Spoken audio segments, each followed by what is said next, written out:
মেমৰেণ্ডামখন যিখন দিছিলে তাৰ ওপৰত ভিত্তি কৰি পেলাই আমি অহাকালিলৈ মিটিং হ'ব বুলি ঘোষণা কৰিলোৱে। তাত মালিক থাকিবই লাগিব, মালিকক আমি অনা ব্যৱস্থা কৰি আছোঁ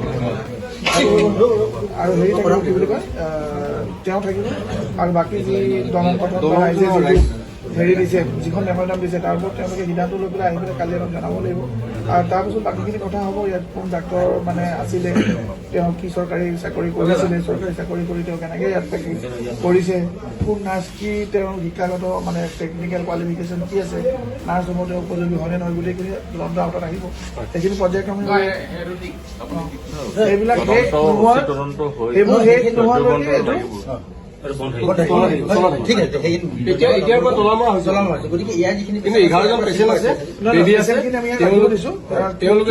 আমিতো গম নাপাওঁ। গতিকে যিখিনি হেৰি কৰিব লাগে কি বুলি কয় ৰিলিজ দিব লাগে কালি ভিতৰত ৰিলিজ দিব দিছোঁ আৰু বাকীখিনি 2 এদিনতে চব ৰিলিজ দিব দিছোঁ। মানে কি 11জন পেচেণ্ট ক'ৰবাত 2-3 লাগিব পাৰে, তেওঁলোকে অপিনিও নহয় আৰু নতুন নহয় আৰু মানে কোনো পেচেণ্ট ইয়াত আহিব নোৱাৰে যেতিয়ালৈকে কমপ্লিট ইনভেষ্টিগেশ্যন নহয়। আৰু আমাৰ দাবীখিনি থকা পেচেণ্ট কিন্তু প্ৰব্লেম হ'ব নালাগিব না।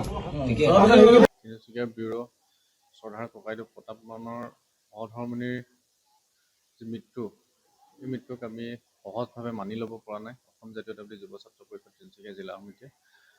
সমান্তৰালভাৱে ঘটনাটো এক খুব হৃদয় বিদাৰক ঘটনা। আচলতে এটি দেৱশিশু জন্ম পায়েই যিহেতু নিজৰ মাতৃক হেৰুৱাবলগীয়া হৈছে আৰু মাতৃক হেৰুৱাবলগীয়া বিষয়টো মাতৃক কাঢ়ি লৈ যোৱা হ'ল আৰু এই হস্পিটেলৰ আদিত্য নাৰ্ছিং হোমৰ যি কৰ্তৃপক্ষ, যি ডক্তৰ, সেই ডক্তৰসকলৰ গাফিলতিৰ বাবে যিহেতু এই ঘটনাটো সংঘটিত হৈছে বুলি আমি জানিবলৈ পাৰিছোঁ।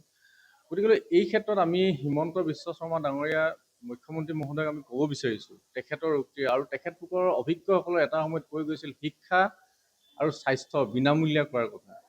কিন্তু বৰ্তমান সময়ত আমি দেখিবলৈ পাইছোঁ যে সমগ্ৰ অসমখনতে যেনেধৰণে কাঠফুলাৰ দৰে যিধৰণে নাৰ্ছিং হোমসমূহ ফুটি উঠিছে, সেইখিনি ক্ষেত্ৰত বৰ্তমান সময়ৰ চৰকাৰখনে কিন্তু একেবাৰে নিলিপ্ত ভূমিকা। তাত ক'ৰবাত নহয় ক'ৰবাত কমিশ্যনৰ অংক আছে নেকি? আজি ডক্টৰ হিমন্ত বিশ্ব শৰ্মা ডাঙৰীয়াই এটা সময়ত কৈছিল যে চৰকাৰী যিসমূহ চিকিৎসক, সেই চিকিৎসকসকলে ব্যক্তিগত নাৰ্ছিং হোমত তেখেতলোকে চিকিৎসা প্ৰদান কৰিব নোৱাৰিব। কিন্তু ঠিক সেই সময়ত তেখেতৰ কথাক আওকাণ কৰি আজিৰ ডেটত এই আদিত্য নাৰ্ছিং হোমৰ যি স্বত্বাধিকাৰী, তেখেতে যে এই চৰকাৰী যিসকল চিকিৎসক, সেই চিকিৎসকসকলক আনি ইয়াত তেখেতলোকৰ চিকিৎসা প্ৰদানৰ ব্যৱস্থা কৰি আছে। তাৰ মানে এইখিনি ক্ষেত্ৰত বৰ্তমান সময়ৰ বিজেপি নেতৃত্বাধীন চৰকাৰখন একেবাৰে নিলিপ্ত ভূমিকা গ্ৰহণ কৰিছে। এই যিখন নাৰ্ছিং হোম, এই যিখন হস্পিটেলৰ যি কৰ্তৃপক্ষই কোনোবাই কেন্দ্ৰীয় চৰকাৰৰ চিকিৎসা মন্ত্ৰী, কোনোবা তেখেতলোকৰ স্বাস্থ্যমন্ত্ৰীলৈ কিবা কমিশ্যনৰ অংক পঠাই আছে নেকি, যাৰ নেতৃত্বত ইয়াৰ এজন মুখ্যমন্ত্ৰীৰ কথা আওকাণ কৰি বৰ্তমান সময়ত ইয়াৰ চিকিৎসা প্ৰদান এজন চৰকাৰী চিকিৎসকে সেৱা আগবঢ়াই আছে। গতিকে এনেধৰণৰ কাণ্ডৰ পৰা আমি অসম চৰকাৰক আমি আহ্বান জনাইছোঁ যি সময়ত সাধাৰণ জনতাৰ মাজত এনেধৰণে হাৰাশাস্তি কৰা এয়াই প্ৰথম ঘটনা নহয়। সমগ্ৰ অসমখনৰ লগতে এই তিনিচুকীয়াৰ যি আদিত্য হস্পিটেলখনতো আগতে এনেকুৱা ধৰণৰ বিক্ষিপ্ত ঘটনা সংঘটিত হৈ গৈছে।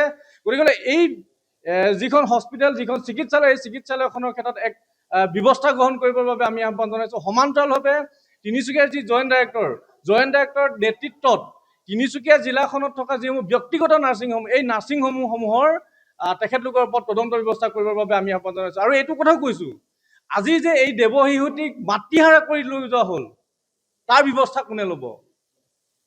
তাৰ ভৱিষ্যত কোনে নিৰ্ধাৰণ কৰিব? আজি এই স্থানত বহু লোকৰ এনেধৰণৰ সাধাৰণ লোকৰ মাজত এনেকুৱা ধৰণৰ ঘটনা সংঘটিত হৈ আছে, যাৰ বাবে তেওঁলোকৰ এই কৰ্তৃপক্ষসকলৰ তেখেতলোকৰ দম্ভালিভাৱে তেখেতলোকৰ যি শক্তি প্ৰদৰ্শন কৰি যেনেধৰণে তেখেতলোকে নাইকিয়া কৰি থ'ব বিচাৰে বিষয়বিলাক, কিন্তু এনেকুৱা ধৰণৰ বিষয়বিলাকৰ পৰা আমি কোনো কাৰণতে হাৰি যাব নিদিওঁ।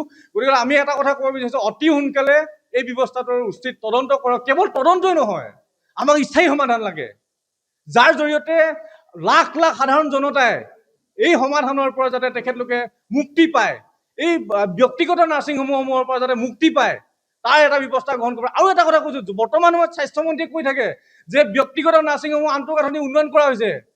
কিয় উন্নয়ন কৰে? ক'ত উন্নয়ন কৰিছে তেখেতলোকে? যদি তেখেতলোকে উন্নয়ন কৰিছে, বৰ্তমান সময়ত ব্যক্তিগত নাৰ্ছিংসমূহত চৰকাৰী চিকিৎসকে ইয়াত কিয় চিকিৎসা প্ৰদান কৰি আছে? তাৰ মানে কমিশ্যনৰ অংক আছে। গতিকেলৈ এইখিনি ক্ষেত্ৰত অতি সোনকালে চৰকাৰে বিহিত ব্যৱস্থা গ্ৰহণ কৰক। কেৱল তিনিচুকীয়াত বুলিয়ে নহয়, সমগ্ৰ অসমত ইয়াৰ ওপৰত বিহিত ব্যৱস্থা গ্ৰহণ কৰক। এই সৰ্বসাধাৰণ লোকৰ মাজত এনেধৰণে হাৰাশাস্তি কৰিব কোনো কাৰণতে মানি লোৱা নহ'ব। মই ইতিমধ্যে বিষয়টো অৱগত। মই ইতিমধ্যে আমাৰ জিলা আয়ুক্ত ডাঙৰীয়া, জইণ্ট ডাইৰেক্টৰ সকলোৰে লগত বিষয়টো কথা পাতিছোঁ আৰু উপযুক্ত এটা তদন্তৰ কথাটো মই কৈছোঁ, যাতে কোনো কাৰণতেই কাৰোবাৰ গাফিলতিৰ কাৰণে কাৰোবাৰ জীৱন যাব এনেধৰণৰ কথা কেতিয়াও হ'বই নোৱাৰে। গতিকে এটা উপযুক্ত তদন্ত হওক। ইতিমধ্যে মই আমাৰ জইণ্ট ডাইৰেক্টৰৰ লগতো মই যোগাযোগ কৰিছোঁ। গতিকে আমি গম পাইছোঁ যে উক্ত যিটো নাৰ্ছিং হোম তাতে এনেধৰণৰ কেইবাটাও ঘটনা আচলতে আগতো ঘটি গৈছে বুলি পেলাই আমি গম পাইছোঁ। গতিকে মই নিশ্চিতভাৱে ইয়াৰ এটা উপযুক্ত তদন্ত হোৱাটো মই কামনা কৰিছোঁ আৰু বিশেষভাৱে যিগৰাকী ভণ্টিক আমি হেৰুৱাইছোঁ তাৰ আত্মাৰ শান্তিৰ বাবে মই ভগৱানৰ ওচৰত প্ৰাৰ্থনা কৰিছোঁ। কালিয়ে মই দুৰ্ভগীয়া আমাৰ প্ৰতাপ ডাঙৰীয়াক মই যোগাযোগ কৰিছোঁ। তেখেতেও গোটেই কথাখিনি কৈছে যে একেবাৰে সুস্থ আছিলে, অকস্মাতভাৱে এনেধৰণৰ ঘটনা এটা ঘটি গ'ল। গতিকে নিশ্চিতভাৱে ইয়াত যদি কিবা ভুল চিকিৎসাৰ কাৰণে আমি হেৰুৱাবলগীয়া হ'ল, তেতিয়াহ'লে নিশ্চিতভাৱে ইয়াৰ লগত জড়িত বা ইয়াৰ লগত দূষিত যিসকল আছে তেখেতসকলে নিশ্চিতভাৱে উপযুক্ত শাস্তি পোৱাটো মই কামনা কৰিম আৰু এটা উপযুক্ত নিৰপেক্ষ তদন্তটো মই কামনা কৰিম।